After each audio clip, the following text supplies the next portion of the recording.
Hey guys, today I'm going to be showing you easier techniques on installing a new motor mount and a new starter. Let's get this thing started.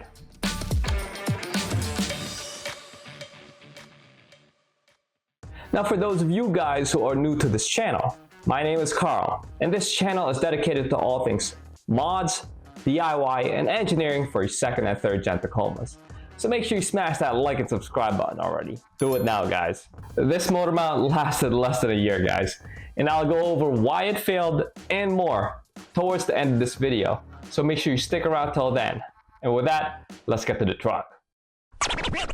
There's the driver's side motor mount.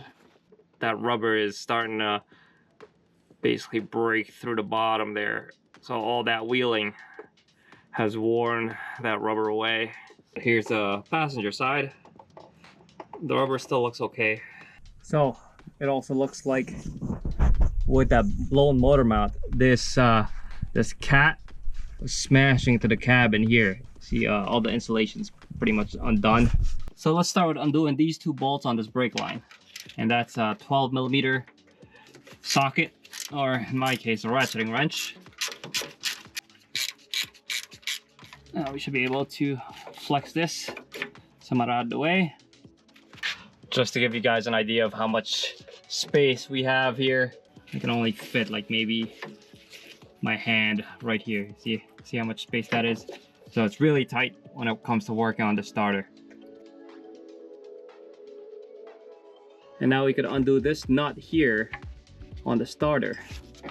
First, let's spray it with some thread buster. And same thing, this is a 12mm nut.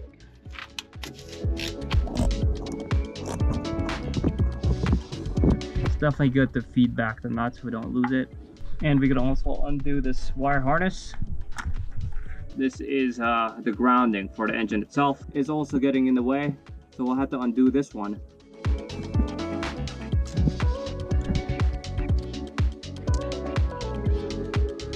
Let's undo these two long bolts on the starter.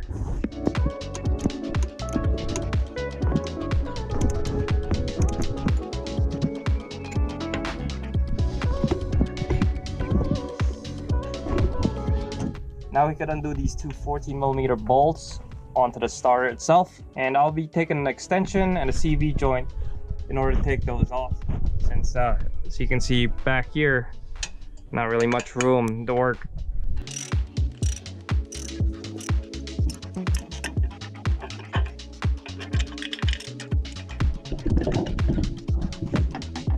Here, I'm disconnecting the solenoid from the starter motor. I have a full video on just the starter removal and installation, so make sure you check that out as well.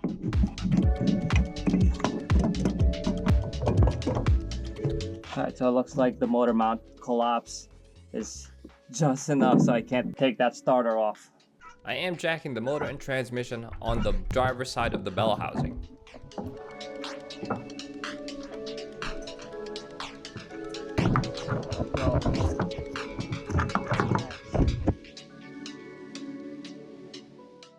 It looks like that motor mount is actually sheared off completely. This approach, I'm going to try something different. As you can see, there's these bolts that's holding that motor mount bracket onto the motor mount itself. That's completely sheared, as you can see hopefully on this camera.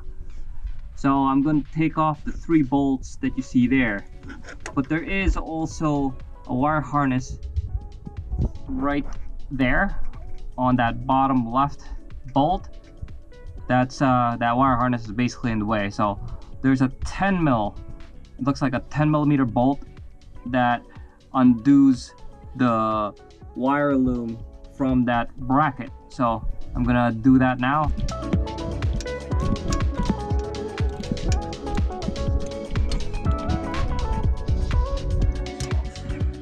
there's that third bolt, guys. Now we should have a clear enough path, at least with a U-joint, to get to those bolts. That's on the bottom left. That motor mount, extension, the freaking breaker bar.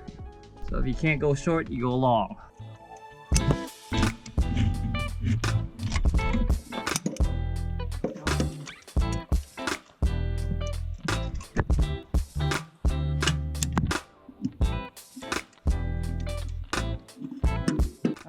Alright guys, got that upper bracket off. Alright, so let's clean up these struts. Have to get these two nuts and bolts out of the bottom.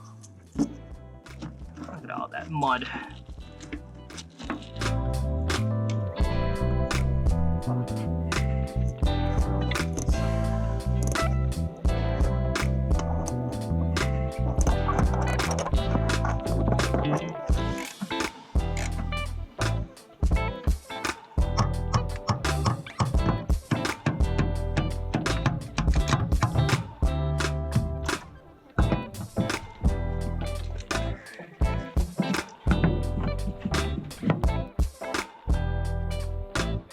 I am looking at this whole thing, taking a step back, and this part of the upper control arm is definitely getting in the way.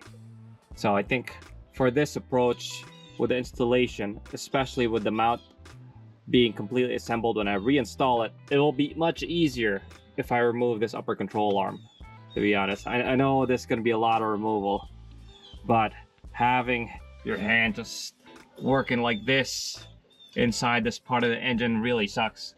And also, that means that if we have all this room here, we can put the starter in all in one piece, and I don't have to worry about disassembling the damn thing and putting it back together. So I'll start with removing this 10mm bolt on my SPC upper control arm. This holds the ABS cable. This is one of those things that I need as a cameraman. There we go. Feed that back in there. 19mm wrench. Let's butt this up there. And this is basically going to be pinned against the frame. 19mm socket, opposite side.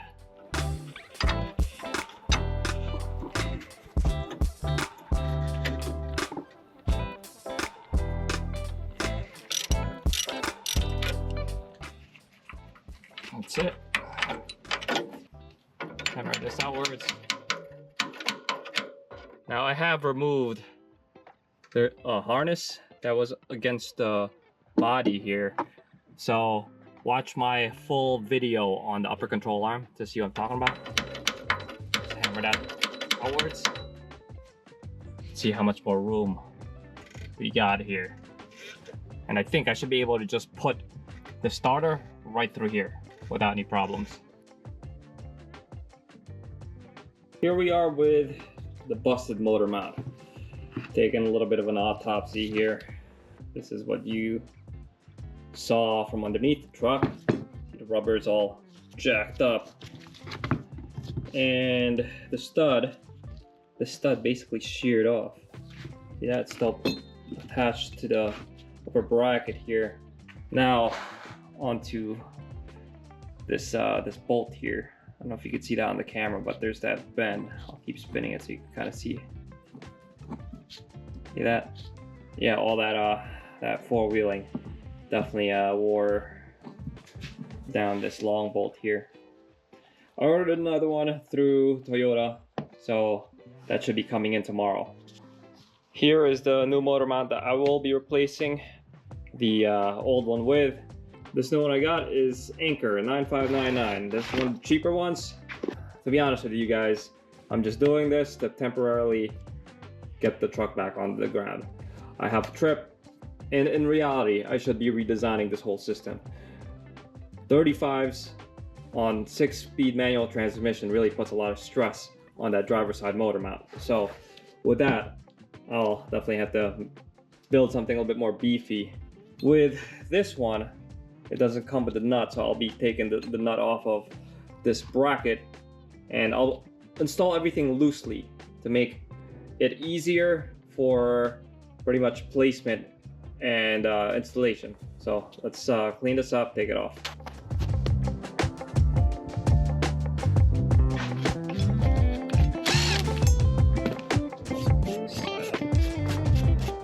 Paint this bottom section with anti-seize so it doesn't seize up against the new motor mount. We can put some Loctite over here too.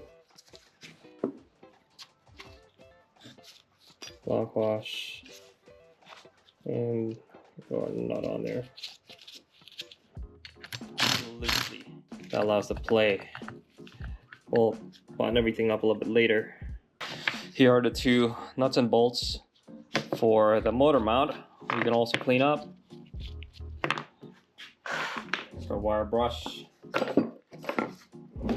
Just take all this crud out of here. Motor side of the thing, and we'll clean this up as well.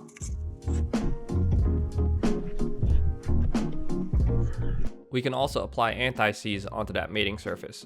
It's like playing Operation, to be honest. Yes, just fits. Yes. Alright, looking at this, I think I need to raise the motor up just a little bit more.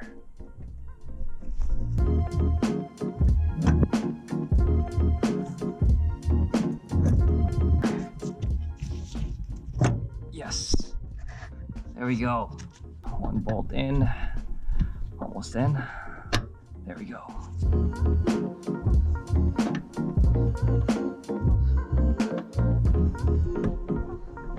Alright, let's tackle this one bolt at a time. That's lined up right there. Let's snug this down by finger for now, using the extension and that universal joint pry tool for assistance. God, definitely makes it easier.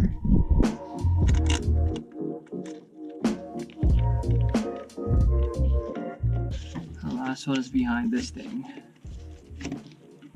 That should be easy.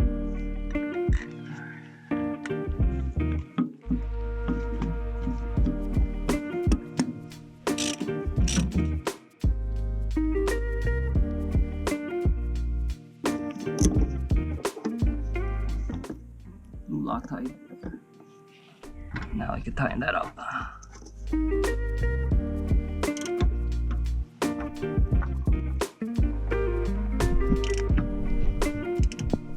It's impossible to get a torque wrench under here, so I'm just gonna snug this down as tight as I can by hand. Now we can further snug down this 17mm.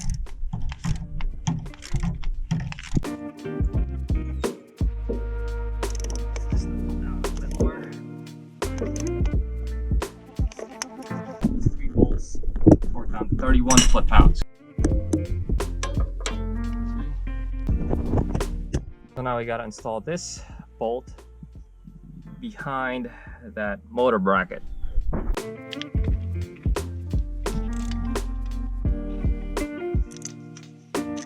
Alright, for this side, this is where the start is supposed to go. Just brush off all this crap rag with a little bit of cleaning solution. And anti-seize on that surface. Now we should be able to install this new starter without having to take it apart. It should just fit. Yes. There we go.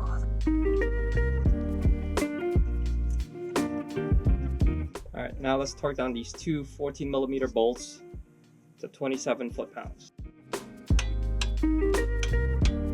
Now we can reinstall all the wiring to the starter. Start with that lower grounding point.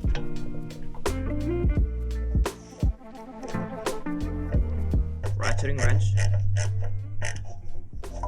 Also be good to clean up the surfaces on both sides of the starter ground. And let's put this final harness to the bottom of that starter. Make sure it clicks. So it's definitely good to test the work before buttoning up the truck. So let's do that now. Awesome. That's when you know the job's well done. So I just picked up this new bolt from Toyota, and you can definitely see how much this piece here has bent upwards. So now let's install this new bolt onto the truck. I did compress the strut by jacking the lower control arm before I torqued this bolt down. You can torque that down at 85 foot-pounds. Now we can bend back brake line and also reinstall the bolts that we had on there. You could snug those down with a 12mm ratcheting wrench. Okay, that's good there.